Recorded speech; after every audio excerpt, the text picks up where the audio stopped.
Existe-t-il un homme suffisamment vertueux et lumineux pour vaincre l'obscurité qui s'est répandue à cause du démon Ravana? C'est la question que nous nous étions posée lors de l'épisode précédent. Et vous verrez que c'est pratiquement la même question que le sage Valmiki se pose et qui donnera naissance à la légende racontée depuis des siècles du prince Rama. Voici la jeunesse du Ramayana, c'est parti.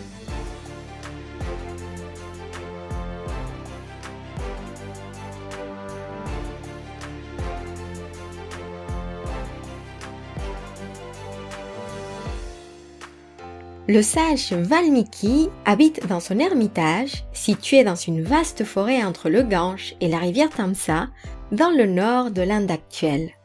À ce stade de notre récit, Valmiki est connu de tous pour son calme et sa sagesse. Quand il s'assoit pour méditer, les animaux restent silencieux. Même les oiseaux évitent de chanter pour ne pas perturber sa méditation. Le seul bruit qui accompagne le sage dans sa pratique et le murmure de l'eau qui coule dans la rivière.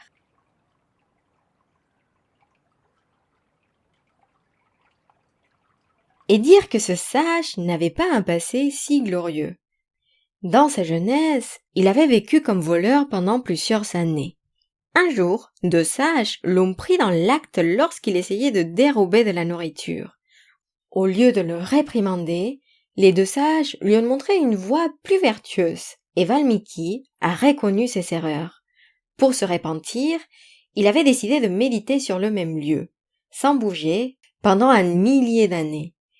Il était tellement immobile que des fourmis ont commencé à construire une fourmilière sur son corps, et c'est comme ça que Valmiki a obtenu son nom, car Valmiki signifie fourmilière. Alors, plusieurs années se sont écoulées et Valmiki est maintenant un sage respecté par ses élèves qui habitent avec lui dans son ermitage. Un jour, le sage Narada arrive à son ashram. Il est fils de Brahma et il est connu pour être un musicien divin qui enchante les mortels et les créatures célestes avec ses mélodies. Et Valmiki, bien sûr, reçoit Narada chaleureusement et profite de sa visite pour lui poser la question suivante. Existe-t-il une personne parfaite? Une personne qui posséderait toutes les vertus, qui soit intègre, respectueuse, gracieuse et déterminée? Une personne qui soit patiente et ayant une grande âme, dont la colère effraie même les dieux et qui suscite l'admiration des dévas? Un homme qui représenterait le dharma? Le sage Narada écoute attentivement la question et esquisse un léger sourire.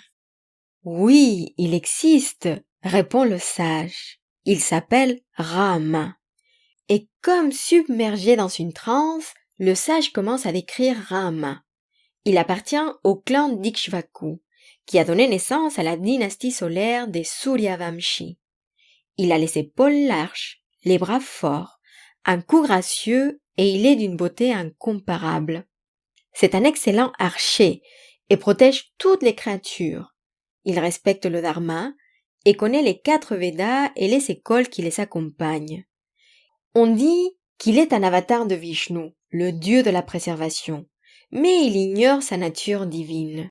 Il est né prince, le fils aîné du roi Dasharata, et il laissera une empreinte dans le monde entier. Narada raconte à Valmiki l'histoire de ce prince et sa période d'exil, les épreuves qu'il a surmontées et les joies qu'il a partagées avec sa famille et ses proches. Et quand il finit son récit, il sort de sa transe et sourit calmement. Peu de temps après, il quitte l'ashram de Valmiki.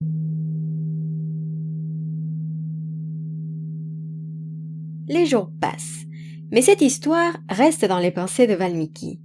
Un jour, il décide de prendre un bain dans la rivière Tamsa, et après son bain, il se promène dans la forêt quand il aperçoit 2 grues demoiselles qui chantent à l'unisson. C'est une chanson d'amour, et il est évident que ces 2 grues forment un couple parfait.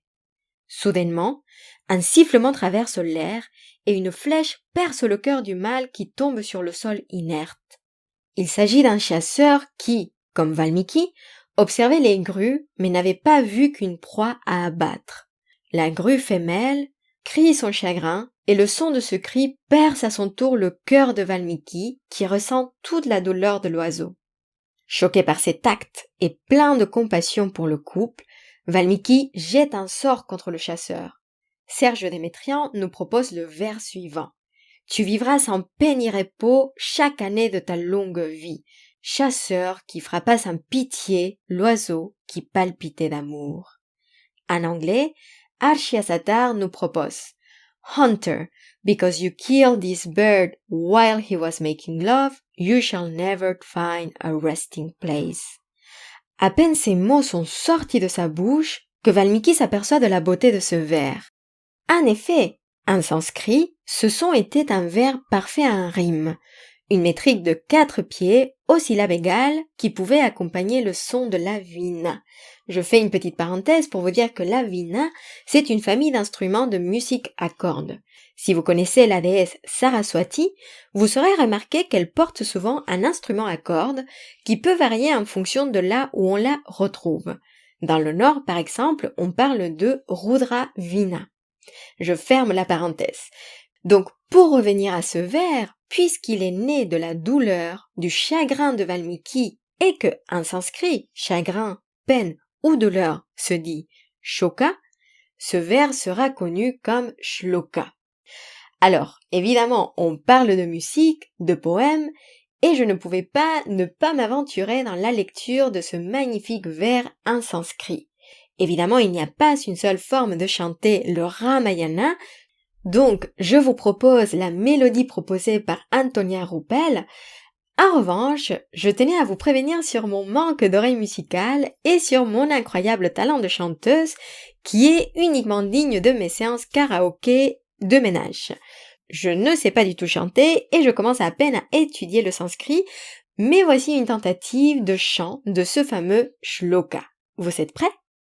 Manishada pratishtam Tvamagama shashvita sama Yad kraunchami hunnadem Kamavadi kamamohitam.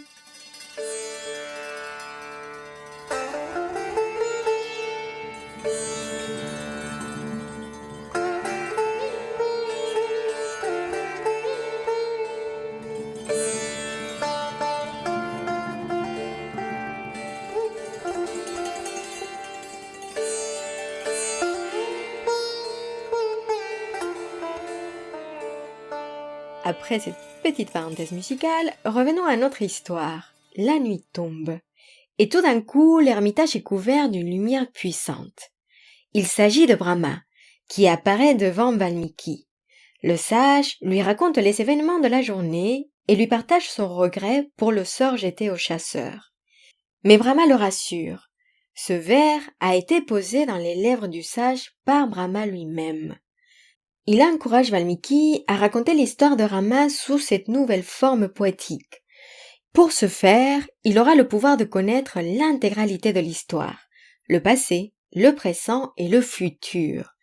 Cette histoire sera connue comme le Adhikavya, le premier poème de la Terre, et Valmiki restera dans les mémoires aussi longtemps que le Ramayana. Alors, Valmiki s'attelle à la tâche et 24 000 vers après, l'histoire du Ramayana est née. Lorsqu'il finit, 2 garçons qui vivaient près de l'ermitage apparaissent. Ils possèdent une voix mélodieuse et leur grâce laisse entrevoir une origine divine. Valmiki sait qu'il ne s'agit pas d'une coïncidence et décide de leur raconter l'histoire du Ramayana. Ces enfants jumeaux s'appellent Kusha et Lava. L'experte Wendy Doniger O'Flaherty nous explique que ces 2 noms forment les 2 parties du nom Kushilava qui veut dire barde errant. Et c'est ainsi que ces 2 jeunes vont raconter les histoires fascinantes du Ramayana et le poème devient célèbre partout aux alentours. Un jour, le prince Rama aperçoit ces 2 garçons et les amène au palais. Enthousiaste, il leur demande de commencer à chanter et dit à son frère Lakshmana « Écoute ce récit sous cette nouvelle forme et ses voix divines. » Rahama ne sait pas encore qu'il est sur le point d'écouter son histoire et que ces deux garçons qui se trouvent devant lui ne sont autres que ses fils.